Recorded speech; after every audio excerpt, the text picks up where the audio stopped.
Hi friends, welcome to my target YouTube channel Belagavi. ಪ್ರಪಂಚಕ್ಕೆ ಎದುರಿ ಬದುಕಬೇಡಿ, ಪ್ರಪಂಚವನ್ನು ಎದುರಿಸಿ ಬದುಕಿ ಎಂಬ APJ ಅಬ್ದುಲ್ ಕಲಾಂ ಅವರ ಸಾಲುಗಳನ್ನು ನೆನೆಯುತ್ತಾ ಇವತ್ತಿನ ಕ್ಲಾಸನ್ನು ನಾವು ಸ್ಟಾರ್ಟ್ ಮಾಡೋಣ. ಎಲ್ಲ ಸ್ಪರ್ಧಾ ಮಿತ್ರರೇ, ನಿಮಗೊಂದು ಏನು ಹೇಳುವುದಂತಂದರೆ, ನೀವೇ ಮುಂದೆ ಬರ್ತಕ್ಕಂಥ ಪರೀಕ್ಷೆಗಳನ್ನು ಎದುರಿಸಬೇಕಾದರೆ ನೀವು ಏನು ಮಾಡಬೇಕಂದ್ರೆ ಸರಿಯಾಗಿ ಅದು ಯಾವ ರೀತಿ ಪ್ರಶ್ನೆ ಬರ್ತವೆ ಅನ್ನೋದನ್ನು ನೀವು ಗಮನದಲ್ಲಿ ಇಟ್ಕೊಂಡು ಆ ಪ್ರಶ್ನೆಗಳಿಗೆ ನೀವು ಸರಿಯಾಗಿ ಉತ್ತರ ಕೊಟ್ಟರೆ ನಿಮ್ಮಲ್ಲಿ ಮುಂದಿನ ಪರೀಕ್ಷೆಯನ್ನು ಎದುರಿಸಲು ನಿಮ್ಮಿಂದ ಸಾಧ್ಯ ಅನ್ನುತ್ತಾ ಇವತ್ತಿನ ಕ್ಲಾಸನ್ನು ಮಾಡೋಣ. ಏನು ಇವತ್ತಿನ ಕ್ಲಾಸ್ ಅಂತಂದರೆ ನಿಮಗೆ ನೆನಪಿದೆ, ಯಾಕಂತಂದರೆ ಈ ಬುದ್ಧ ಅಂತ ಇದ್ದಾನೆ. ಬುದ್ಧ ಅಂದರೆ ಗೊತ್ತಿದೆ ನಿಮಗೆ, ಬುದ್ಧಂ ಶರಣಂ ಗಚ್ಚಾಮಿ, ಧರ್ಮಂ ಶರಣಂ ಗಚ್ಚಾಮಿ, ಸಂಘಂ ಶರಣಂ ಗಚ್ಚಾಮಿ ಅಂತ ಈ ಬುದ್ಧನ ಈ ಮಾತುಗಳನ್ನು ನೆನೆಯುತ್ತಾ ನಮಗೆ ಬುದ್ಧ ಅಂದರೆ ಗೊತ್ತಾಗುತ್ತೆ. ಬುದ್ಧನ ಯಾವ ಧರ್ಮಕ್ಕೆ ಸೇರಿದವ ಇವ ಬುದ್ಧ ಅನ್ನೋದು ಬೌದ್ಧ ಧರ್ಮಕ್ಕೆ. ಹಾಗಾದರೆ ಬೌದ್ಧ ಧರ್ಮದಲ್ಲಿ 5 ಸಮ್ಮೇಳನಗಳು ನಡೀತವೆ. ಆ 5 ಸಮ್ಮೇಳನ ಬಗ್ಗೆ ನಾವು ಇವತ್ತಿನ ದಿವಸ ಚರ್ಚೆ ಮಾಡೋಣ. ಏನು ಇವತ್ತಿನ 5 ಧರ್ಮಗಳ ಬಗ್ಗೆ ಚರ್ಚೆ ಮಾಡುವುದಂತಂದರೆ, ಈಗ ಬೌದ್ಧ ಧರ್ಮಗಳು 5 ಸಮ್ಮೇಳನಗಳು ನಡೀತವೆ. ಆ 5 ಸಮ್ಮೇಳನಗಳು ಎಲ್ಲಿ ನಡೆದು, ಯಾವಾಗ ನಡೆದು, ಅದರ ಅಧ್ಯಕ್ಷತೆ ಯಾರು, ಅದರ ರಾಜ ಯಾರು, ಆಮೇಲೆ ಕಟ್ಟು ಎಲ್ಲಿ ನಡೆಯಿತು, ಅದರ ವಿಶೇಷತೆ ಏನು, ಅದರ ಬಗ್ಗೆ ಇವತ್ತಿನ ದಿವಸ ನಾವು ಚರ್ಚೆ ಮಾಡೋಣ. ಬನ್ನಿ ನೋಡಿ, ಕರೆಕ್ಟಾಗಿ ನೆನಪಿಟ್ಕೊಳ್ಳಿ. ಈ ಬೌದ್ಧ ಧರ್ಮದ ಬಗ್ಗೆ ನಾವು 2019 DR ಮತ್ತು SDA FD ಕ್ವಶನ್ ಪೇಪರಲ್ಲಿ ಬಂದಿದೆ, ನಾವು ಸಾಕಷ್ಟು ಸಲ ನೋಡಿದ್ದೇವೆ. ಅದಕ್ಕೋಸ್ಕರ ನಿಮಗೆಲ್ಲ ಗೊತ್ತಿರುತ್ತೆ ಏನಂತಂದರೆ, ಒಂದನೇ ಬೌದ್ಧ ಸಮ್ಮೇಳನ ಎಲ್ಲಿ ನಡೀತು ಅನ್ನೋದು ಗೊತ್ತಿರುತ್ತೆ, ಅದರ ಅಧ್ಯಕ್ಷತೆ ಯಾರಂತ ಗೊತ್ತಿರುತ್ತೆ, ಬಟ್ ಅದರ ವಿಶೇಷತೆ ಏನನ್ನೋದು ನಮ್ಗೆ ಗೊತ್ತಿರಲ್ಲ. ಅದಕ್ಕೋಸ್ಕರ ನಿಮಗೆ 5 ಬೌದ್ಧ ಸಮ್ಮೇಳನ ಬಗ್ಗೆ ಸಂಪೂರ್ಣ ವಿವರಣೆ ನೀಡುತ್ತೇನೆ. ಏನಂತಂದರೆ, ಒಂದನೇ ಬೌದ್ಧ ಧರ್ಮ ಸಮ್ಮೇಳನ ಎಲ್ಲಿ ನಡೀತು, ನಡೆದ ಸ್ಥಳ, ವರ್ಷ ಯಾವಾಗ, ಆಯೋಜಿಸಿದ ರಾಜ್ಯ, ಅಧ್ಯಕ್ಷರು ಮತ್ತು ಅದರ ವಿಶೇಷತೆ, ಇವೆಲ್ಲವನ್ನು ನೀವು ಗಮನದಲ್ಲಿ ಇಟ್ಕೊಂಡ್ರೆ ನಿಮಗೆ ಈ ಬೌದ್ಧ ಸಮ್ಮೇಳನದ ಬಗ್ಗೆ ಯಾವುದೇ ಪ್ರಶ್ನೆ ಬರಲಿ ನಿಮ್ಮಿಂದ ಎದುರಿಸಲು ಸಾಧ್ಯ ಅನ್ನುತ್ತಾ ಬನ್ನಿ ನೇರವಾಗಿ ಕ್ಲಾಸ್ ನೋಡೋಣ. ಒಂದನೇ ಬೌದ್ಧ ಸಮ್ಮೇಳನ. ಈ ಒಂದನೇ ಬೌದ್ಧ ಸಮ್ಮೇಳನ ನಡೆದ ಸ್ಥಳ ಯಾವುದಂದ್ರೆ ರಾಜಗೃಹ. ಈ ರಾಜಗೃಹ ಅಂದರೆ ಎಲ್ಲಿ ಬರುತ್ತೆ, ಯಾವ ಸ್ಥಳದಲ್ಲಿ ಬರುತ್ತೆ, ಯಾವ ರಾಜ್ಯದಲ್ಲಿ ಬರುತ್ತೆ, ಭಾರತದಲ್ಲಿ ಬರುತ್ತಾ ನೋಡಿ. ಇದು ಎಲ್ಲಿ ಬರುತ್ತೆ ಅಂದರೆ ಬಿಹಾರ್. ನೆನಪಿಟ್ಕೊಳ್ಳಿ ಕರೆಕ್ಟಾಗಿ, ಬಿಹಾರ್. ಈ ರಾಜಗೃಹ ನಡೆದ ಸ್ಥಳ, ಒಂದನೇ ಬೌದ್ಧ ಸಮ್ಮೇಳನ ನಡೆದ ಸ್ಥಳ ಅಂದರೆ ಯಾವುದು, ರಾಜಗೃಹ. ಎಷ್ಟರಲ್ಲಿ ಒಂದನೇ ಬೌದ್ಧ ಸಮ್ಮೇಳನ ನಡೀತು ಅಂತ ಕೇಳಿದರೆ ನೀವು ನೆನಪಿಟ್ಕೊಳ್ಳಿ ಕರೆಕ್ಟಾಗಿ 483ರಲ್ಲಿ ಒಂದನೇ ಬೌದ್ಧ ಸಮ್ಮೇಳನ ನಡೆಯುತ್ತದೆ. ಎಲ್ಲಿ, ರಾಜಗೃಹದಲ್ಲಿ. ಎಷ್ಟರಾಗ ಅಂತ ಕೇಳಿದರೆ ಕ್ರಿಸ್ತಪೂರ್ವ 483 ನಡೆಯುತ್ತದೆ. ಅದನ್ನು ಆಯೋಜಿಸಿದ ರಾಜ, ಒಂದನೇ ಬೌದ್ಧ ಧರ್ಮ ಸಮ್ಮೇಳನ ನಡೆದಾಗ ಅದನ್ನು ಆಯೋಜಿಸಿದ ರಾಜ ಯಾರು ಅಂತ ಕೇಳಿದರೆ ಅಜಾತಶತ್ರು. ಯಾರು, ಅಜಾತಶತ್ರು. ಈ ಅಜಾತಶತ್ರು ಯಾವ ಮನೆತನಕ್ಕೆ ಸೇರಿದವ ಅಂದ್ರೆ ಹರ್ಯಂಕ ಸಂತತಿ. ಯಾವ ಸಂತತಿ ಅಂದರೆ ಹರ್ಯಂಕ ಸಂತತಿಗೆ ಸಂಬಂಧಪಟ್ಟವ. ಈ ಅಜಾತ ಶತ್ರು ಇದಾನಲ್ಲ, ಇವನು ಹರ್ಯಂಕ ಸಂತತಿಗೆ ಸಂಬಂಧಪಟ್ಟ. ಈ ಒಂದನೇ ಬೌದ್ಧ ಸಮ್ಮೇಳನ ಇದೆಯಲ್ಲ, ಇದನ್ನು ಆಯೋಜಿಸಿದ ರಾಜ ಯಾರಂತ ಕೇಳಿದರೆ ಅಜಾತ ಶತ್ರು. ಯಾವ ಸಂತತಿ ಸೇರಿದ, ಹರ್ಯಂಕ ಸಂತತಿಗೆ ಸೇರಿದವ. ನಂತರ ಈ ಒಂದನೇ ಬೌದ್ಧ ಸಮ್ಮೇಳನ ನಡೀತು. ಅದಕ್ಕೆ ಅಧ್ಯಕ್ಷತೆಯನ್ನು ವಹಿಸಿಕೊಂಡವ್ರು ಯಾರಂತ ಕೇಳಿದರೆ ನೆನ್ಪಿಟ್ಕೊಳ್ಳಿ ಮಹಾಕಶ್ಯಪ. ಯಾರು, ಮಹಾಕಶ್ಯಪ. ಇಲ್ಲಿವರೆಗೆ ನಿಮ್ಗೆ ಗೊತ್ತಿರುತ್ತೆ ಒಂದನೇ ಬೌದ್ಧ ಸಮ್ಮೇಳನ ಎಲ್ಲಿ ನಡೀತು, ಯಾವಾಗ ನಡೀತು, ಮತ್ತೆ ಅದರ ಅಧ್ಯಕ್ಷರು ಯಾರು, ಅದನ್ನು ಆಯೋಜಿಸಿದ ರಾಜ ಯಾರು ಅಂತ ನಿಮ್ಗೆ ಗೊತ್ತಿರುತ್ತೆ. ಅದರ ವಿಶೇಷತೆ ಬೇಕಲ್ಲ ನಮಗೆ, ಯಾವುದಕ್ಕೋಸ್ಕರ ನಡೀತು, ಅದರ ವಿಶೇಷತೆ ಏನು, ಒಂದನೇ ಬೌದ್ಧ ಸಮ್ಮೇಳನ ಅಂತ ಕೇಳಿದರೆ ನೆನ್ಪಿಟ್ಟುಕೊಳ್ಳಿ ಕರೆಕ್ಟಾಗಿ. ಇಲ್ಲಿ 500 ಬೌದ್ಧ ಸನ್ಯಾಸಿಗಳು ಪಾಲ್ಗೊಂಡಿದ್ದರು. ಇಲ್ಲಿ ವಿನಯ ಸೂತ ಪೀಠಕಗಳನ್ನು ರಚಿಸಲಾಯಿತು. ನಿಮಗೆ ಬರುತ್ತಾ ಪ್ರಶ್ನೆ, DR ಮತ್ತು PC ಮತ್ತು ಯಾವುದು ಸಿವಿಲ್ ಅಲ್ಲಿ ಬರ್ತಕ್ಕಂಥದ್ದೇನು, ಒಂದನೇ ಬೌದ್ಧ ಸಮ್ಮೇಳನ ಎಲ್ಲಿ ನಡೀತು, ಅದನ್ನ ಅಧ್ಯಕ್ಷತೆ ಯಾರು ಅಂತ ಕೇಳ್ತಾರೆ. ಆದರೆ ಅದೇ ನಿಮ್ದು FD ಮತ್ತು KS ಅಲ್ಲಿ ಮತ್ತು PS ಅಲ್ಲಿ ಹೆಂಗೆ ಬರುತ್ತಂತಂದ್ರೆ, ಒಂದನೇ ಬೌದ್ಧ ಸಮ್ಮೇಳನ ನಡೀತಲ್ಲ, ಈ ಒಂದನೇ ಬೌದ್ಧ ಸಮ್ಮೇಳನದಲ್ಲಿ ವಿನಯ ಮತ್ತು ಸೂತ ಪೀಠಕಗಳನ್ನು ಏನು ಮಾಡಿದರು, ರಚಿಸಲಾಯಿತು. ಯಾವ ಬೌದ್ಧ ಸಮ್ಮೇಳನದಲ್ಲಿ ವಿನಯ ಮತ್ತು ಸೂತ ಪೀಠಗಳನ್ನು ರಚಿಸಲಾಯಿತು ಅಂತ ಕೇಳಿದ್ರೆ ಒಂದನೇ ಬೌದ್ಧ ಸಮ್ಮೇಳನದಲ್ಲಿ ರಚಿಸಲಾಯಿತು. ಏನಾಯಿತು, ರಚಿಸಲಾಯಿತು. ಕರೆಕ್ಟಾಗಿ ನೆನಪಿಟ್ಕೋರಿ. ಈ ಥರ ನೀವು ನೆನಪಿಟ್ಕೊಂಡ್ರಿಂದ 5 ಸಮ್ಮೇಳನ ಬೇಕಾದಂಗೆ ಕೇಳಿ, ನಿಮ್ಗೆ ಹೆಂಗೆ ಬೇಕಾದಂಗೆ ಕೇಳಿ ನೀವು ಅದಕ್ಕೆ ಉತ್ತರ ಕೊಡಬೇಕು. ಹೆಂಗೆ ಬೇಕಾದಂಗೆ ಕೇಳಿಲಿ. ಒಂದನೇ ಸಮ್ಮೇಳನ ಎಲ್ಲಿ ನಡೀತು, ರಾಜಗೃಹ ಎಲ್ಲಿ ಕಂಡು ಬರುತ್ತಾ? ಬಿಹಾರ. ಅದು ಯಾವಾಗ ನಡೀತು? ಎಷ್ಟ? ಕ್ರಿಸ್ತಪೂರ್ವ 483. ಅದನ್ನ 1ನೇ ಬೌದ್ಧ ಸಮ್ಮೇಳನವನ್ನ ಆಯೋಜಿಸಿದ ರಾಜ ಯಾರಂತ ಕೇಳಿದ ಅಜಾತಶತ್ರು. ಯಾರು? ಅಜಾತಶತ್ರು. ಅದರ ಅಧ್ಯಕ್ಷತೆಯನ್ನು ಯಾರು ವಹಿಸಿಕೊಂಡಿದ್ರ? 1ನೇ ಬೌದ್ಧ ಸಮ್ಮೇಳನ ಅಧ್ಯಕ್ಷತೆಯನ್ನು ಯಾರು ವಹಿಸಿಕೊಂಡಿದ್ರ ಅಂತ ಕೇಳಿದ್ರ ಮಹಾಕಶ್ಯಪ. ಅದರ ವಿಶೇಷತೆ ಏನಂತಂದ್ರೆ ಇಲ್ಲಿ 500 ಬೌದ್ಧ ಸನ್ಯಾಸಿಗಳು ಪಾಲ್ಗೊಂಡಿದ್ದರು. ಯಾವ ಬೌದ್ಧ ಸಮ್ಮೇಳನದಲ್ಲಿ 500 ಸನ್ಯಾಸಿಗಳು ಪಾಲ್ಗೊಂಡಿದ್ರು ಅಂತ ಕೇಳಿದ್ರ 1ನೇ ಸಮ್ಮೇಳನ. ಯಾವ ಸಮ್ಮೇಳನ? 1ನೇ ಬೌದ್ಧ ಸಮ್ಮೇಳನದಲ್ಲಿ ಪಾಲ್ಗೊಂಡಿದ್ರ. ಇಲ್ಲಿ ವಿನಯ ಮತ್ತು ಸೂತ ಪೀಠಗಳನ್ನು ರಚಿಸಲಾಯಿತು. ಯಾವ ಬೌದ್ಧ ಸಮ್ಮೇಳನದಲ್ಲಿ ವಿನಯ ಮತ್ತು ಸೂತ ಪೀಠಗಳನ್ನು ರಚಿಸಲಾಯಿತು ಅಂತ ಕೇಳಿದ್ರ 1ನೇ ಬೌದ್ಧ ಸಮ್ಮೇಳನದಲ್ಲಿ. ಕರೆಕ್ಟಾಗಿ ನೆನ್ಪಿಟ್ಕೊಳ್ಳಿ. ನಂತರ ನೋಡಿ 2ನೇ ಸಮ್ಮೇಳನ ಏನು? 2ನೇ ಬೌದ್ಧ ಸಮ್ಮೇಳನ. ಕರೆಕ್ಟ್ 1ನೇದು ನೆನಪಿತ್ತಂದ್ರೆ 2ನೇದು ನೆನ್ಪಿಟ್ಕೋರಿ. ಕರೆಕ್ಟಾಗಿ ನೋಡ್ರಿ. 2ನೇ ಬೌದ್ಧ ಸಮ್ಮೇಳನ ನಡೆದ ಸ್ಥಳ ಎಲ್ಲಿ ಅಂತ ಕೇಳಿದ್ರ ವೈಶಾಲಿ. ಎಲ್ಲಿ? 1ನೇದ್ದು ರಾಜಗೃಹ, 2ನೇದ್ದು ಎಲ್ಲಂದ್ರೆ ವೈಶಾಲಿ. ಈ ವೈಶಾಲಿ ಎಲ್ಲಿ ಕಂಡು ಬರುತ್ತಂತ ಕೇಳಿದ್ರ ಇದು ಸಹ ಏನಂತಂದ್ರ ಬಿಹಾರ್. ಯಾವ ರಾಜ್ಯದಲ್ಲಿ? ಬಿಹಾರ್ ರಾಜ್ಯದಲ್ಲಿ ಕಂಡು ಬರುತ್ತ. 1ನೇದ್ದು ರಾಜಗೃಹದಲ್ಲಿ, 2ನೇದ್ದು ವೈಶಾಲಿಯಲ್ಲಿ ಕಂಡು ಬರುತ್ತ. ಹಾಗಾದ್ರೆ 2ನೇ ಬೌದ್ಧ ಸಮ್ಮೇಳನ ಯಾವಾಗ ನಡೀತು ಅಂತ ಕೇಳಿದ್ರ ಕ್ರಿಸ್ತಪೂರ್ವ 383. ಅಲ್ಲಿ ನೋಡು 483 ಏನಾಗತ್ತ 1ನೇ ಬೌದ್ಧ ಸಮ್ಮೇಳನ. ಇಲ್ಲಿ ಏನಂತಂದ್ರೆ 383 ಏನಾಗತ್ತಂತಂದ್ರೆ 2ನೇ ಬೌದ್ಧ ಸಮ್ಮೇಳನ ನಡೆಯುತ್ತ. ಹಾಗಾದ್ರೆ 2ನೇ ಬೌದ್ಧ ಸಮ್ಮೇಳನ ನಡೆದಾಗ ಅದನ್ನ ಆಯೋಜಿಸಿದ ರಾಜ ಅಂದ್ರೆ ಈ 2ನೇ ಬೌದ್ಧ ಸಮ್ಮೇಳನ ನಡಿಬೇಕಂತೇಳಿ ಅದನ್ನ ಆಯೋಜಿಸಿದ ರಾಜ ಯಾರಂತ ಕೇಳಿದ್ರ ಕಾಳ ಅಶೋಕ. ಯಾವ ಅಶೋಕ? ಕಾಳ ಅಶೋಕ ಏನ್ ಮಾಡ್ತಾನ? ಇದನ್ನ 2ನೇ ಬೌದ್ಧ ಸಮ್ಮೇಳನ ನಡಿಬೇಕಂತೇಳಿ ಇದನ್ನ ಆಯೋಜನೆ ಮಾಡ್ತಾನ. ಯಾರ? ಕಾಳ ಅಶೋಕ. ಹಾಗಾದ್ರೆ 2ನೇ ಬೌದ್ಧ ಸಮ್ಮೇಳನ ನಡೀತು. ಇದರ ಅಧ್ಯಕ್ಷತೆಯನ್ನು ಯಾರು ವಹಿಸ್ಕೊಂಡ್ರು ಅಂತ ಕೇಳಿದ್ರೆ ನೀವು ಕರೆಕ್ಟಾಗಿ ನೆನ್ಪಿಟ್ಕೊಳ್ಳಿ, ಸಭಾಕಮಿ. ಯಾರು ಹೇಳ್ರಿ? ಸಭಾಕಮಿ ಇದನ್ನೇನ್ ಮಾಡ್ತಾನ? ಅಧ್ಯಕ್ಷತೆಯನ್ನು ವಹಿಸ್ಕೊಳ್ತಾನ. ಎದರದ? 2ನೇ ಬೌದ್ಧ ಸಮ್ಮೇಳನ. ನಂತರ ನೋಡ್ರಿ, ಈ 2ನೇ ಬೌದ್ಧ ಸಮ್ಮೇಳನ ನಡೀತು. ಇದರ ವಿಶೇಷತೆ ಏನು ಅಂತ ಕೇಳಿದ್ರೆ ಕರೆಕ್ಟ್ ನೆನಪಿಟ್ಕೊಳ್ಳಿ. ಇಲ್ಲಿ ಬೌದ್ಧ ಸಮ್ಮೇಳನಗಳು ನಡುವೆ ಏಕತೆಯನ್ನು ತರಲಾಯಿತು. ಯಾವ ಬೌದ್ಧ ಸಮ್ಮೇಳನದಲ್ಲಿ ಬೌದ್ಧ ಸಮ್ಮೇಳನಗಳ ನಡುವೆ ಏಕತೆಯನ್ನು ತರಲಾಯಿತು ಅಂತ ಕೇಳಿದ್ರೆ 2ನೇ ಬೌದ್ಧ ಸಮ್ಮೇಳನದಲ್ಲಿ ಏನ್ ಮಾಡ್ತಾರನ್ನ ಏಕತೆಯನ್ನ ತರ್ತಾರ. ಕರೆಕ್ಟ್ ನೆನ್ಪಿಟ್ಕೊಳ್ಳಿ. 2ನೇ ಸಮ್ಮೇಳನ ಎಲ್ಲಿ ನಡೀತು ಅಂತ ಕೇಳಿದ್ರೆ ವೈಶಾಲಿಯಲ್ಲಿ ನಡೀತಾ. ಇದು ವೈಶಾಲಿಯಲ್ಲಿ ಕಂಡು ಬರುತ್ತಾ ಬಿಹಾರದಲ್ಲಿ. ಮತ್ತು ಇದು ಎಷ್ಟರ ನಡೀತು? 383. ಇದರ ಆಯೋಜಿಸಿದ ರಾಜ ಯಾರಂತ ಕೇಳಿದ್ರೆ ನೀವು ಕಾಳ ಅಶೋಕ. ನಂತರ ಇದರ ಅಧ್ಯಕ್ಷತೆಯನ್ನು ವಹಿಸಿಕೊಂಡವರು ಯಾರಂತಂದ್ರ ಸಭಾಕಮಿ ಇದರ ಅಧ್ಯಕ್ಷತೆಯನ್ನು ವಹಿಸ್ಕೊಳ್ತಾನ. ನಂತರ ನೋಡಿ ಅದೇ ರೀತಿಯಾಗಿ 3ನೇ ಸಮ್ಮೇಳನ. 1ನೇ ಸಮ್ಮೇಳನ ಗೊತ್ತಾಯ್ತು, 2ನೇ ಸಮ್ಮೇಳನ ಗೊತ್ತಾಯ್ತು. 3ನೇ ಸಮ್ಮೇಳನ ಏನು ಅಂತಂದ್ರ ಈ 3ನೇ ಸಮ್ಮೇಳನ ಎಲ್ಲರಿಗೂ ಗೊತ್ತಿರುತ್ತೆ. ಇದು ಪಾಟ್ಲಿಪುತ್ರದಲ್ಲಿ ನಡೀತಾ ಅನ್ನೋದು ಎಲ್ಲರಿಗೂ ಗೊತ್ತಿರುತ್ತೆ. ಅದರ ವಿಶೇಷತೆ ತಿಳ್ಕೊಬೇಕು ನಾವು. ಯಾಕಂತಂದ್ರೆ ಇವಾಗ ಕೇಳ್ತಕ್ಕಂಥದ್ದು KS ಮತ್ತು PS ಅಲ್ಲಿ ಕೇಳ್ತಕ್ಕಂಥ ಪ್ರಶ್ನೆಗಳು ಅದ್ರ ವಿಶೇಷತೆ ಕೇಳ್ತಾನ. ನೋಡ್ಕೊಡಿ ಯಾವ ಥರ ಕೇಳ್ತಾನ, ಯಾವ ರೀತಿ ಇಲ್ಲ ಅನ್ನೋದು ನೀವೇ ನೋಡಿರಿ. ನಡೆದ ಸ್ಥಳ ಅಂದ್ರೆ 3ನೇ ಸಮ್ಮೇಳನ ನಡೆದ ಸ್ಥಳ ಎಲ್ಲಿ ಅಂತಂದ್ರೆ ಪಾಟಲಿಪುತ್ರ. ಯಾವ ಪುತ್ರ? ಪಾಟ್ಲಿಪುತ್ರ. ಈ ಪಾಟ್ಲಿಪುತ್ರ ಎಲ್ಲಿ ಕಂಡು ಬರುತ್ತಂದ್ರೆ ಸಹ ಇದು ಬಿಹಾರ್ ರಾಜ್ಯದಲ್ಲಿ ಕಂಡು ಬರುತ್ತ. ಈ ಪಾಟ್ಲಿಪುರದ ಈಗಿನ ಹೆಸರು ಏನಂತಂದ್ರ ಪಾಟ್ನಾ. ಈಗಿನ ಹೆಸರೇನಿದು? ಪಾಟ್ನಾ. ಇದು ಬಿಹಾರದ ರಾಜಧಾನಿ ಅಲ್ವಾ? ಇದು ಬಿಹಾರದ ರಾಜಧಾನಿ ಆಗಿತ್ತು. ಇದರ ಹೆಸರೇನಂದ್ರೆ ಪಾಟ್ನಾ. ಈ ಪಾಟ್ಲಿಪುತ್ರದ ಹಳೆಯ ಹೆಸರು ಏನಂತ ಕೇಳಿದ್ರೆ ಕುಶಮಪುರ. ಯಾವ ಪುರ? ಕುಶಮಪುರ. ನೋಡ್ರಿ, 3ನೇ ಸಮ್ಮೇಳನ ಎಲ್ಲಿ ನಡೀತು ಅಂತ ಕೇಳಿದ್ರೆ ಪಾಟ್ಲಿಪುತ್ರದಲ್ಲಿ.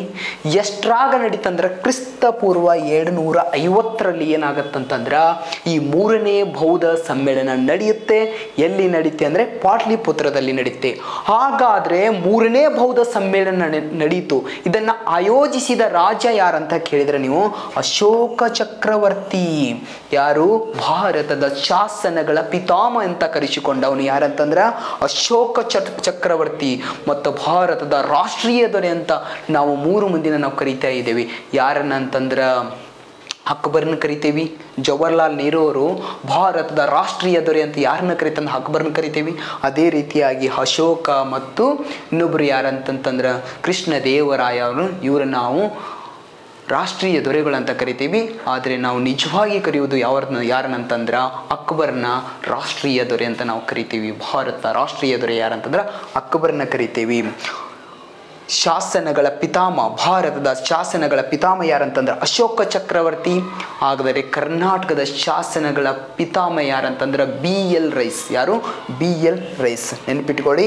ಹಾಗಾದರೆ ಈ ಮೂರನೇ ಸಮ್ಮೇಳನ ಅಂದರೆ ಮೂರನೇ ಬೌದ್ಧ ಸಮ್ಮೇಳನ ಎಲ್ಲಿ ನಡೀತಂತಂದ್ರೆ ಪಾಟ್ಲಿಪುತ್ರದಲ್ಲಿ ನಡೀತು. ಈ ಪಾಟ್ಲಿಪುತ್ರದಲ್ಲಿ ಎಷ್ಟರಲ್ಲಿ ನಡೆಯಿತು ಅಂತಂದ್ರೆ 250ರಲ್ಲಿ ಏನಾಗತ್ತಂತಂದ್ರೆ ಮೂರನೇ ಬೌದ್ಧ ಸಮ್ಮೇಳನ ನಡೀತಾ. ಇದನ್ನು ಆಯೋಜಿಸಿದ ರಾಜ ಯಾರಂತಂದ್ರೆ ಅಶೋಕ ಚಕ್ರವರ್ತಿ. ಮೌರ್ಯ ಸಾಮ್ರಾಜ್ಯದ ಯಾರು? ನಿಜವಾದ ಸ್ಥಾಪಕ, ಶ್ರೇಷ್ಠ ದೊರೆ ಯಾರು? ಅಶೋಕ ಚಕ್ರವರ್ತಿ. ಹಾಗಾದ್ರೆ ಈ ಮೂರನೇ ಬೌದ್ಧ ಸಮ್ಮೇಳನ ನಡೆದಾಗ ಅದರ ಅಧ್ಯಕ್ಷತೆಯನ್ನು ಯಾರು ವಹಿಸಿಕೊಂಡಿದ್ದಾರಂದ್ರೆ ಮಗ್ಲಿಪುತ್ರ ತಿಸ್ತಾ. ಯಾರು? ಮಗ್ಲಿಪುತ್ರ ತಿಸ್ತಾ ಅವ್ರು ಏನು ಮಾಡ್ತಾರ? ಇದರ ಅಧ್ಯಕ್ಷತೆಯನ್ನು ವಹಿಸಿಕೊಳ್ತಾರ. ಹಾಗಾದ್ರೆ ಈ ಮೂರನೇ ಸಮ್ಮೇಳನದ ವಿಶೇಷತೆ ಏನು? ಏನಿದರ ವಿಶೇಷತೆ ಅಂತಂದ್ರೆ ಇಲ್ಲಿ ತ್ರಿಪಿಟಕಗಳನ್ನು ಪುಸ್ತಕದ ರೂಪದಲ್ಲಿ ರಚಿಸಲಾಯಿತು. ಯಾವ ಬೌದ್ಧ ಸಮ್ಮೇಳನದಲ್ಲಿ ತ್ರಿಪಿಟಕಗಳನ್ನು ಪುಸ್ತಕ ರೂಪದಲ್ಲಿ ರಚಿಸಲಾಯಿತು ಅಂತ ಕೇಳಿದ್ರೆ ನಾವೇನಂತ ಹೇಳಬೇಕು? ಮೂರನೇ ಸಮ್ಮೇಳನದಲ್ಲಿ, ಮೂರನೇ ಬೌದ್ಧ ಸಮ್ಮೇಳನದಲ್ಲಿ ಏನಾಗತ್ತಂತಂದ್ರೆ ತ್ರಿಪಿಟಕಗಳನ್ನು ನಾವನ್ನ ಪುಸ್ತಕ ರೂಪದಲ್ಲಿ ರಚಿಸಲಾಯಿತು. ತ್ರಿಪಿಟಕಗಳು ನಾವು ಏನು ಮಾಡ್ತೀವಿ? ಪುಸ್ತಕ ರೂಪದಲ್ಲಿ ರಚಿಸಲಾಯಿತು. ಹಾಗೆ ವಿನಯ ಪೀಠಕ, ಸೂತ ಪೀಠಕ, ಅಭಿಧಮ್ಮ ಪೀಠಕ, ಈ 3 ತ್ರಿಪಿಟಕಗಳದಾವಲ್ಲ, ಇವನು ಏನು ಮಾಡ್ತಾರಂತಂದ್ರೆ ಪುಸ್ತಕ ರೂಪದಲ್ಲಿ ರಚಿಸಲಾಯಿತು. ನಿಮಗೆಲ್ಲೂ ಡೌಟ್ ಬರ್ಬೋದು, ಒಂದನೇ ಬೌದ್ಧ ಸಮ್ಮೇಳನದಲ್ಲಿ ವಿನಯ ಮತ್ತು ಸೂತ ಪೀಠಗಳನ್ನು ರಚಿಸಲಾಯಿತು. ಆದರೆ ಮೂರನೇ ಬೌದ್ಧ ಸಮ್ಮೇಳನದಲ್ಲಿ ಏನು ಮಾಡ್ತಾರಂತಂದ್ರೆ ತ್ರಿಪಿಟಕಗಳನ್ನು ಪುಸ್ತಕ ರೂಪದಲ್ಲಿ ರಚಿಸಲಾಯಿತು. ಯಾವ ಮೂರು ಅಂತಂದ್ರೆ ಒಂದು ಸೂತ ಪೀಠಕ, ಒಂದು ಅಭಿಧಮ್ಮ ಪೀಠಕ, ಒಂದು ವಿನಯ ಪೀಠಕ. ಇವನೇನು ಮಾಡ್ತಾರ? ಪುಸ್ತಕ ರೂಪದಲ್ಲಿ ರಚಿಸಲಾಯಿತು. ನಿಮಗೆ ಪ್ರಶ್ನೆ ಬರ್ಬೋದು, ಯಾವ ರೀತಿ ಪ್ರಶ್ನೆ ಬರುತ್ತಂದ್ರೆ ಯಾವ ಬೌದ್ಧ ಸಮ್ಮೇಳನದಲ್ಲಿ ಪುಸ್ತಕದ ರೂಪದಲ್ಲಿ ತ್ರಿಪಿಟಕವನ್ನು ಏನು ಮಾಡ್ತಾರೆ? ತ್ರಿಪಿಟಕಗಳನ್ನು ಪುಸ್ತಕದ ರೂಪದಲ್ಲಿ ರಚನೆ ಮಾಡ್ತಾರೆ ಅಂತ ಕೇಳಿದರೆ ನೀವು ಮೂರನೇ ಸಮ್ಮೇಳನದಲ್ಲಿ. ಕರೆಕ್ಟ್ ನೆನ್ಪಿಟ್ಕೊಳ್ಳಿ. ಇದು ಎಲ್ಲರಿಗೂ ಗೊತ್ತಿರುತ್ತೆ, ಇದು ಮಾತ್ರ ಯಾರಿಗೂ ಗೊತ್ತಿರಲ್ಲ, ನೆನ್ಪಿಟ್ಕೊಳ್ಳಿ. ನೆಕ್ಸ್ಟ್ ನೋಡಿ,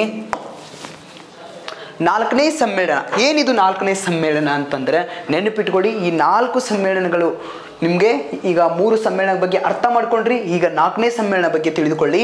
ಈ 4ನೇ ಸಮ್ಮೇಳನ ಏನಂತಂತಂದ್ರೆ ಇದು ಎಲ್ಲಿ ನಡೆಯುತ್ತೆ ಅಂತ ಕೇಳಿದ್ರೆ ಕುಂಡಲವನ. ಎಲ್ಲಿ ನಡೀತಾ? ಕುಂಡಲವನ. ಎಲ್ಲಿ ನಡೀತಾ? ಕುಂಡಲವನದಲ್ಲಿ ನಡೆಯುತ್ತಿದೆ. ಈ 4ನೇ ಸಮ್ಮೇಳನದಲ್ಲಿ ಕುಂಡಲವನದಲ್ಲಿ ಏನು ಮಾಡುತ್ತೆ? ನಡೆಯುತ್ತೆ. ಎಷ್ಟರಾಗ ನಡೀತಂದ್ರೆ ಕ್ರಿಸ್ತಶಕ 100 ಅಂದ್ರೆ 1ನೇ ಶತಮಾನದಲ್ಲಿ ಅಥವಾ 100ರಲ್ಲಿ ಏನಾಗತ್ತಂತಂದ್ರೆ ಈ 4ನೇ ಸಮ್ಮೇಳನ ನಡೀತಾ. ಇದನ್ನು ಆಯೋಜಿಸಿದ ರಾಜ ಯಾರು ಅಂತ ಕೇಳಿದರೆ ನೆನ್ಪಿಟ್ಕೊಳ್ಳಿ, ಕಾನಿಷ್ಕ. ಯಾರು? ಕಾನಿಷ್ಕ. ಕುಶಾನರ ಶ್ರೇಷ್ಠ ದೊರೆ ಯಾರು? ಕಾನಿಷ್ಕ. ಕಾನಿಷ್ಕ ಅಂದ್ರೆ ನಮ್ಗೆ ನೆನಪಿರುತ್ತೆ, ಭಾರತಕ್ಕೆ ಬೂಟನ್ನು ಪರಿಚಯ ಮಾಡಿಕೊಟ್ಟವನು ಯಾರಂತಂದ್ರೆ ಕಾನಿಷ್ಕ. ಈ ಕಾನಿಷ್ಕನೇ ಈ 4ನೇ ಸಮ್ಮೇಳನವನ್ನು ಆಯೋಜಿಸಿದ ರಾಜ. ಹಾಗಾದ್ರೆ ಈ 4ನೇ ಬೌದ್ಧ ಸಮ್ಮೇಳನ ನಡೆಯಬೇಕಾದರೆ ಅದರ ಅಧ್ಯಕ್ಷತೆಯನ್ನು ಯಾರು ವಹಿಸಿಕೊಂಡಿದ್ದರು ಅಂತ ಕೇಳಿದರೆ ನಾವು ಹಾಕಬೇಕು ವಸುಮಿತ್ರ. ಯಾರು ಅಂದ್ರೆ ವಸುಮಿತ್ರ ಏನು ಮಾಡ್ತಾನ? ಈ 4ನೇ ಬೌದ್ಧ ಸಮ್ಮೇಳನದ ಅಧ್ಯಕ್ಷತೆಯನ್ನು ವಹಿಸ್ತಾನ. ಹಾಗಾದ್ರೆ ಈ 4ನೇ ಬೌದ್ಧ ಸಮ್ಮೇಳನದ ವಿಶೇಷತೆ ಏನು ಅಂತ ಕೇಳಿದರೆ ನಮಗೆ ನೆನಪಿರಬೇಕು, ಹೀನಯಾನ ಮತ್ತು ಮಹಾಯಾನ ಪದಗಳು ಉದಯಿಸಿದವು. ಈಗ ಬೌದ್ಧ ಧರ್ಮದಲ್ಲಿ 2 ಪಂಗಡಗಳಿದಾವೆ, ಒಂದು ಹೀನಯಾನ, ಒಂದು ಮಹಾಯಾನ. ಈಗ ಜೈನ ಧರ್ಮದಲ್ಲಿ ಶ್ವೇತಾಂಬರ ಮತ್ತು ದಿಗಂಬರ ಅಂತ 2 ಪಂಗಡಗಳಿದಾವೆಲ್ಲ, ಅದೇ ರೀತಿಯಲ್ಲಿ ಹೀನಯಾನ ಮತ್ತು ಮಹಾಯಾನ ಎಂಬುದು ಇದು ಬೌದ್ಧ ಧರ್ಮದ 2 ಪಂಗಡಗಳು ಅಂತ ನಾವು ನೆನಪಿದೆ ನಮಗೆ. ಹಾಗಾಗಿ ಇಲ್ಲಿ ಹೀನಯಾನ ಮತ್ತು ಮಹಾಯಾನ ಪದಗಳು ಉದಯಿಸಿದವು. ಎಷ್ಟನೇ ಬೌದ್ಧ ಸಮ್ಮೇಳನದಲ್ಲಿ ಹೀನಯಾನ ಮತ್ತು ಮಹಾಯಾನ ಎಂಬ ಪದಗಳು ಉದಯಿಸಿದವು ಅಂತ ಕೇಳಿದ್ರೆ ನೆನಪಿರಬೇಕು, ಯಾವುದು? 4ನೇ ಬೌದ್ಧ ಸಮ್ಮೇಳನ. 4ನೇ ಬೌದ್ಧ ಸಮ್ಮೇಳನ ಇದು ಎಲ್ಲಿ ಬರುತ್ತೆ ಅಂದ್ರೆ ಕುಂಡಲಿವನ. ಕುಂಡಲಿವನ ಎಲ್ಲಿ ಬರುತ್ತೆ ಅಂದ್ರೆ ಕಾಶ್ಮೀರ. ಯಾವುದು? ಜಮ್ಮು ಕಾಶ್ಮೀರದಲ್ಲಿ ಬರುತ್ತಾ. ಇದೆಷ್ಟ ನಡೀತು? ಕ್ರಿಸ್ತಶಕ 100ರಲ್ಲಿ. 1ನೇ ಶತಮಾನದಲ್ಲಿ ನಡೆಯುತ್ತಾ. ಆಯೋಜಿಸಿದ ರಾಜ ಯಾರಂತಂದ್ರೆ ಕಾನಿಷ್ಕ. ನೆನ್ಪಿಟ್ಕೊಳ್ಳಿ, ಹೀನಯಾನ ಮತ್ತು ಮಹಾಯಾನ ಪದಗಳು ಉದಯಿಸಿದವು. ಎಷ್ಟನೇ ಬೌದ್ಧ ಸಮ್ಮೇಳನ ಅಂದ್ರೆ 4ನೇ ಬೌದ್ಧ ಸಮ್ಮೇಳನದಲ್ಲಿ ಉದಯಿಸಿದವು. ಕರೆಕ್ಟ್ ಕರೆಕ್ಟಾಗಿ ಲಾಸ್ಟ್ ಕೇಳ್ರಿ, ಇದು ಇಂಪಾರ್ಟೆಂಟ್ ವೆರಿ. ನಮ್ಗೆ ಗೊತ್ತಿರೋದು ಒಟ್ಟು ಬೌದ್ಧ ಸಮ್ಮೇಳನ ಎಷ್ಟು ನಡೆದು ಅಂತಂದ್ರೆ ಒಟ್ಟು 4 ಬೌದ್ಧ ಸಮ್ಮೇಳನ ನಡೆದು ಅಂತ ನಾವು ಅನ್ಕೊಂತೀವಿ. ಎಲ್ಲ ನೀವು ಸೆಕೆಂಡ್ ಇಯರ್ ಪುಸ್ತಕ ಓದ್ತೀರಿ, ಆ ಪುಸ್ತಕ ಎಲ್ಲ ಓದುವಾಗ ಬೌದ್ಧ ಸಮ್ಮೇಳನ ಎಷ್ಟು ನಡೆದು ಅಂತಂದ್ರೆ ಬರೀ 4 ಬೌದ್ಧ ಸಮ್ಮೇಳನಗಳು ನಡೆದು ಅಂತ ನಮ್ಗೆ ಗೊತ್ತಿರುತ್ತೆ. ಅದು ರಾಜಗೃಹ, ವೈಶಾಲಿ, ಪಾಟ್ಲಿಪುತ್ರ, ಕುಂಡಲವನ ಇವಷ್ಟೇ ನೆನಪಿರ್ತಾವೆ, ಬೇರೆ ಗೊತ್ತೇ ಇರಲ್ಲ. ಹಾಗಾಗಿ 5 ಬೌದ್ಧ ಸಮ್ಮೇಳನ ನಡೀತಾವೆ. ಅದರ ವಿಶೇಷತೆ 5ನೇ ಬೌದ್ಧ ಸಮ್ಮೇಳನದ ವಿಶೇಷತೆ ಏನಂತಂದ್ರೆ ಎಲ್ಲದಕ್ಕಿಂತ ವಿಶೇಷತೆ ಈ 5ನೇ ಬೌದ್ಧ ಸಮ್ಮೇಳನದ ವಿಶೇಷತೆ ನೀವು ಕರೆಕ್ಟಾಗಿ ನೆನಪಿಟ್ಟು ಕೇಳಿ ನೋಡಿ. 5ನೇ ಸಮ್ಮೇಳನ, ಈ 5ನೇ ಸಮ್ಮೇಳನ ಎಲ್ಲಿ ನಡೀತ ಅಂತ ಕೇಳಿದ್ರೆ ಕನೋಜ್. ಎಲ್ಲಿ ನಡೀತಿದ? ಕನೋಜದಲ್ಲಿ ನಡೆಯುತ್ತ. ಇದು ಎಷ್ಟರ ನಡೆಯುತ್ತಂದ್ರೆ ಕ್ರಿಸ್ತ ಶಕ 643 ಏನಾಗತ್ತಂತಂದ್ರೆ 5ನೇ ಬೌದ್ಧ ಸಮ್ಮೇಳನ ನಡೆಯುತ್ತ. ಗೊತ್ತಾಯ್ತು. ನಂತರ ಈ 5ನೇ ಬೌದ್ಧ ಸಮ್ಮೇಳನವನ್ನು ಆಯೋಜಿಸಿದ ರಾಜ ಯಾರಂತ ಕೇಳಿದ್ರ ವರ್ಧನ. ಯಾವ ವರ್ಧನ? ಹರ್ಷವರ್ಧನ. ಯಾರು? ಹರ್ಷವರ್ಧನ ಅಂದ್ರೆ ನಿಮ್ಗೆ ಗೊತ್ತಿರುತ್ತ ಏನಂತಂದ್ರೆ 634ರಲ್ಲಿ ನರ್ಮದಾ ನದಿಯ ದಂಡೆಯ ಮೇಲೆ, ಯಾವ ದಂಡೆ ಮೇಲೆ? ನರ್ಮದಾ ನದಿಯ ದಂಡೆ ಮೇಲೆ ಇಮ್ಮಡಿ ಪುಲಿಕೇಶಿ ಮತ್ತು ಹರ್ಷವರ್ಧನ ನಡುವೆ ಏನಾಗುತ್ತೆ? ನರ್ಮದಾ ಕಾಳಗ ನಡೀತಾ. ಈ ಕಾಳಗದಲ್ಲಿ ಹರ್ಷವರ್ಧನವನ್ನು ಸೋತು ಬಿಡ್ತಾನ. ಸೋತು ಏನು ಮಾಡ್ತಾನ? ಇವನು ಹೋಗ್ಬಿಡ್ತಾನ. ಎಲ್ಲಿ? ಯಾರ ಕೈಯಲ್ಲಿ? ಇಮ್ಮಡಿ ಪುಲಿಕೇಶಿ ಹರ್ಷವರ್ಧನನ್ನು ಸೋಲಿಸಿ ಪರಮೇಶ್ವರ ಎಂಬ ಬಿರುದನ್ನು ತೆಗೆದುಕೊಳ್ತಾನ. ನೆನ್ಪಿಟ್ಟುಕೊಳ್ಳಿ, ದಕ್ಷಿಣ ಪತೇಶ್ವರ ಯಾರು ಅಂತ ಕೇಳಿದ್ರೆ ಇಮ್ಮಡಿ ಪುಲಿಕೇಶಿ, ಉತ್ತರ ಪತೇಶ್ವರ ಯಾರಂತಂದ್ರೆ ಹರ್ಷವರ್ಧನ ಅಂತ ನೆನ್ಪಿಟ್ಕೊಳ್ಳಿ. ಹಾಗಾದ್ರೆ ಇವನೇನ್ ಮಾಡ್ತಾನ? ಹರ್ಷವರ್ಧನ 5ನೇ ಬೌದ್ಧ ಸಮ್ಮೇಳನ ಆಯೋಜನೆ ಮಾಡ್ತಾನ. ಎಲ್ಲಿ ಮಾಡ್ತಾನ? ಕನೋಜದಲ್ಲಿ ಆಯೋಜನೆ ಮಾಡ್ತಾನ. ಎಷ್ಟರಾಗಂದ್ರೆ 643 ಕ್ರಿಸ್ತ ಶಕದಲ್ಲಿ ಮಾಡ್ತಾನ. ಯಾರು? ಹರ್ಷವರ್ಧನ. ಹಾಗಾದ್ರೆ ಇದರ ಅಧ್ಯಕ್ಷತೆ ಯಾರು ಆಗಿದ್ರು? ಇದರ ಅಧ್ಯಕ್ಷತೆ ಯಾರಾಗಿದ್ರು ಅಂದ್ರೆ ವುಯಿಂಗ್ ಟ್ಯಾಂಗ್ಸ್. ಯಾರನ್ನು? ವುಯಿಂಗ್ ಟ್ಯಾಂಗ್ಸ್ ಅಂತ ಕರಿತೇವೆ ನಾವು. ಯಾರಂದ್ರೆ ಚೀನಾ ಯಾತ್ರಿಕ ಅಂತ ಕರಿತೇವೆ. ಯಾರನ್ನ? ಚೀನಾ ಯಾತ್ರಿಕ. ಯಾರನ್ನ? ಚೀನಾ ಯಾತ್ರಿಕ.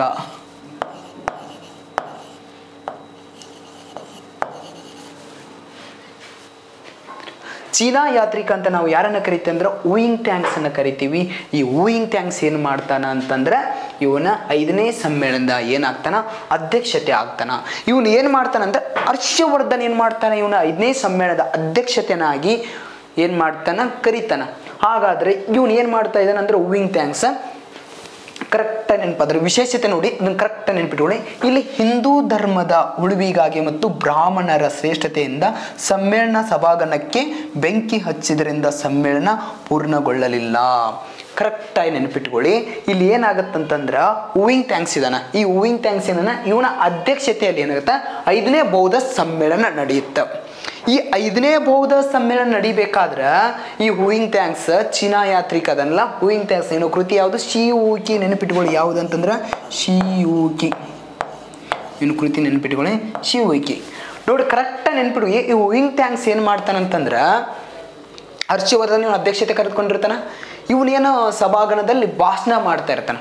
ಯಾವ ರೀತಿ ಭಾಷಣ ಮಾಡ್ತಾ ಇರ್ತಾನಂತಂದ್ರೆ ಅಲ್ಲಿ ಹಿಂದೂ ಧರ್ಮದ ಉಳಿವಿಗಾಗಿ ಅಂದರೆ ಹಿಂದೂ ಧರ್ಮವನ್ನು ಬಿಟ್ಟು ಏನಂತರ ಬ್ರಾಹ್ಮಣ ಧರ್ಮದ ಬಗ್ಗೆ ಹೆಚ್ಚಿನ ಒತ್ತು ಕೊಟ್ಟು ಇವನು ಭಾಷಣ ಮಾಡ್ತಾ ಇರ್ತಾನೆ. ಆ ಸಂದರ್ಭದಲ್ಲಿ ಏನು ಮಾಡ್ತಾರ? ಹಿಂದೂ ಧರ್ಮದವರು ಇವನ ಮೇಲೆ ಏನಾಗ್ತಾರೆ? ಸಿಟ್ಟಾಗ್ಬಿಡ್ತಾರ. ಸಿಟ್ಟಾಗಿ ಏನು ಮಾಡ್ತಾರೆ? ಆ ಸಭಾಂಗಣಕ್ಕೆ ಏನು ಮಾಡ್ತಾರ? ಬೆಂಕಿ ಹಚ್ಚಿಬಿಡ್ತಾರ. ಆ ಬೆಂಕಿ ಹಚ್ಚಿದ್ರಿಂದ ಏನಾಗತ್ತಂದ್ರೆ ಈ 5ನೇ ಬೌದ್ಧ ಸಮ್ಮೇಳನ ನಡೆಯೋದಿಲ್ಲ. ಇದು ಅಷ್ಟಕ್ಕೆ ಏನಾಗತ್ತ? ಸ್ಟಾಪ್ ಆಗತ್ತ. ಕೇಳ್ತಾರ ಯಾವ ಬೌದ್ಧ ಸಮ್ಮೇಳನ ನಡೆಯುವ ಸಂದರ್ಭದಲ್ಲಿ ಜನರು ಬೆಂಕಿ ಹಚ್ಚಿದ್ರಂತ ಕೇಳಿದ್ರೆ 5ನೇ ಬೌದ್ಧ ಸಮ್ಮೇಳನ. ಇದರ ಅಧ್ಯಕ್ಷತೆ ಯಾರು? ವುಯಿಂಗ್ ಟ್ಯಾಂಗ್ಸ್. ಈ ವುಯಿಂಗ್ ಟ್ಯಾಂಗ್ಸ್ ಅನ್ನು ನಾವೇನು ಅಧ್ಯಕ್ಷತೆಯನ್ನು ಮಾಡಿದ್ರಿಂದ ಇವನು ಯಾವಾಗ ಇವನ ಅಧ್ಯಕ್ಷತೆ ಮಾಡಿದಲ್ಲ ಆ ಮಾಡಿದ್ರಿಂದ ಏನಾಗತ್ತಂದ್ರೆ ಇವನೇನ ಹಿಂದೂ ಧರ್ಮವನ್ನು ಬಿಟ್ಟು ಅವ್ರ ಬಗ್ಗೆ ಕೆಟ್ಟದಾಗಿ ಮಾತಾಡಿ ಇವನೇನು ಮಾಡ್ತಾ ಇದ್ದಾನ? ಬ್ರಾಹ್ಮಣರ ಬಗ್ಗೆ ಏನಂದ ಶ್ರೇಷ್ಠತೆ, ಬ್ರಾಹ್ಮಣರ ಹಂಗು ಬ್ರಾಹ್ಮಣರ ಹಿಂಗು ಅಂತ ಅವ್ರು ಒಳ್ಳೇದ್ರ ಬಗ್ಗೆ ಹೇಳಿದ. ಆವಾಗ ಹಿಂದೂ ಧರ್ಮದ ಬಗ್ಗೆ ಏನಾಗುತ್ತಾ? ಕೆಟ್ಟ ಅಭಿಪ್ರಾಯ ಬಂದು ಏನು ಮಾಡ್ತಾರ? ಈ ಸಭಾಂಗಣಕ್ಕೆ ಅಂದರೆ ಅವನಲ್ಲಿ ಭಾಷಣ ಮಾಡ್ತಾ ಇದ್ನಲ್ಲ ಆ ಭಾಷಣ ಮಾಡೋ ಒಂದು ಸಭಾಂಗಣಕ್ಕೆ ಏನು ಮಾಡ್ತಾರ? ಬೆಂಕಿ ಹಚ್ಚಿಬಿಡ್ತಾರ. ಹಾಗಾಗಿ ಈ 5ನೇ ಬೌದ್ಧ ಸಮ್ಮೇಳನ ಏನಾಗತ್ತಂತಂದ್ರೆ ಸ್ಟಾಪ್ ಆಗಿಬಿಡುತ್ತೆ. ಇವಿಷ್ಟು ನಿಮಗೇನಂತಂದ್ರೆ ಬೌದ್ಧ ಧರ್ಮದ 5 ಸಮ್ಮೇಳನಗಳ ನಡೆದು ಎಲ್ಲಿ ನಡೆದು ಯಾವಾಗ ನಡೀತು ಅದನ್ನು ಆಯೋಜಿಸಿದ ರಾಜ ಯಾರು? ಮತ್ತು ಅಧ್ಯಕ್ಷತೆ ಯಾರು, ಅದರ ವಿಶೇಷತೆ ಯಾರು ಅನ್ನೋದು ಸಂಪೂರ್ಣವಾದ ವಿವರಣೆ ಕೊಟ್ಟಿದ್ದೇನೆ. ನಿಮಗೆ ಮುಂದೆ ಯಾವುದೇ ಬರ್ತಕ್ಕಂಥ ಸ್ಪರ್ಧಾ ಎಕ್ಸಾಮ್ ಪರೀಕ್ಷೆಯಲ್ಲಿ ಈ 5 ಧರ್ಮದ ಬಗ್ಗೆ ಬೇಕಾದಂಗೆ ಪ್ರಶ್ನೆ ಕೇಳಿ. ಎಷ್ಟರಲ್ಲಿ ನಡೀತು, ಅದನ್ನು ಆಯೋಜಿಸಿದ ರಾಜ್ಯ ಯಾರು, ಅದರ ಅಧ್ಯಕ್ಷರು ಯಾರು, ಅದರ ವಿಶೇಷತೆ ಏನು, ಬೇಕಾದಂಗೆ ಕೇಳಿ. ನೀವು ಇದರಲ್ಲಿ ಏನೇ ಕೇಳಿದರೂ ನಿಮ್ಮಿಂದ ಉತ್ತರಿಸಲು ಸಾಧ್ಯ. ಅದಕ್ಕೋಸ್ಕರ ನಿಮಗೆ ಬುದ್ಧನ ಮಾತುಗಳು, ಬುದ್ಧನ ಬೋಧನೆಗಳು ನಿಮಗೆ ನೆನಪಾಗಬೇಕಾದರೆ ಈ 5 ಸಮ್ಮೇಳನಗಳನ್ನು ನೀವು ನೋಡಿ, ಆವಾಗ ನಿಮಗೆ ಬುದ್ಧನ ಬಗ್ಗೆ, ಆ ಬೌದ್ಧ ಧರ್ಮದ 5 ಸಮ್ಮೇಳನದ ಬಗ್ಗೆ ಸಂಪೂರ್ಣವಾಗಿ ವಿವರಣೆ ಸಿಗುತ್ತದೆ ಅನ್ನುತ್ತಾ ನೆಕ್ಸ್ಟ್ ಕ್ಲಾಸ್ ಬೇರೆ ಮಾಡೋಣ. ಇವತ್ತು ಈ ಕ್ಲಾಸ್ ಮುಗೀತು, ನೆಕ್ಸ್ಟ್ ಕ್ಲಾಸ್ ಬೇರೆ ಮಾಡೋಣ. ನೀವು ಬಂದು ನೆಕ್ಸ್ಟ್ ಕ್ಲಾಸ್ ನೋಡಿ ನಿಮಗೆ ಇಷ್ಟ ಆದರೆ ಒಂದು ಲೈಕ್ ಕೊಡೋದನ್ನು ಮರಿಬೇಡಿ ಅನ್ನುತ್ತಾ ಇವತ್ತಿನ ಕ್ಲಾಸನ್ನು ಮುಗಿಸೋಣ. ಜೈ ಹಿಂದ್.